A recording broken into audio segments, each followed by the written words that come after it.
এর আগে তো আপনাদের ধানের কাজ এবং হলুদের কাজ দেখিয়েছি। চলেন আজ দেখাই আমাদের পাটের কাজগুলো। পাটের সিজনে আমরা কি কি কাজ করি তারই ছোট্ট একটু অংশ শেয়ার করব আপনাদের সাথে। ইচ্ছে ছিল সম্পূর্ণ কাজের ভিডিও শেয়ার করার, কিন্তু আমার বিভিন্ন ব্যস্ততার জন্য আমি পুরো ভিডিও নিতে পারিনি।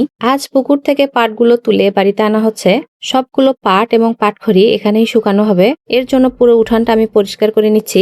আমার শ্বশুর বাড়িতে সারা বছর বিভিন্ন প্রকারের ফসল ফলানো হয়, এজন্য সবসময় একের পর এক এটা নয়তো ওটা ফসলের কাজ বাড়িতে লেগেই থাকে।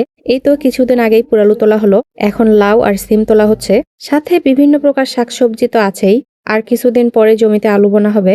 আলু বোনার কাজ শেষ হতে না হতেই আবার ধান চলে আসবে ঘরে। ধানের কাজ শেষ না হতেই আবার হলুদের কাজ শুরু হয়ে যাবে। আমাদের বাড়ির রেগুলার কাজগুলো ছাড়াও আরো অনেক কাজ করতে হয়, তবে এই সমস্ত কাজ আমি একা করি না। আমরা যৌথ ফ্যামিলিতে থাকি আর সবাই মিলেমিশে এই কাজগুলো করি। পাট এবং পাটখড়িগুলো রোদে দিয়ে না শুকানো পর্যন্ত এইভাবেই থাকে। তবে যদি আকাশ মেঘলা থাকে বা বৃষ্টির সম্ভাবনা থাকে তাহলে সন্ধ্যায় ঘরে উঠিয়ে রাখা হয়। পাটখড়িগুলো শুকানোর পর গায়ের অতিরিক্ত আঁশগুলো পরিষ্কারের জন্য পুড়িয়ে নিতে হয়। সেটা আর দেখালাম না, কারণ কিছু পোড়ানো দেখালে ইস্যু আসে।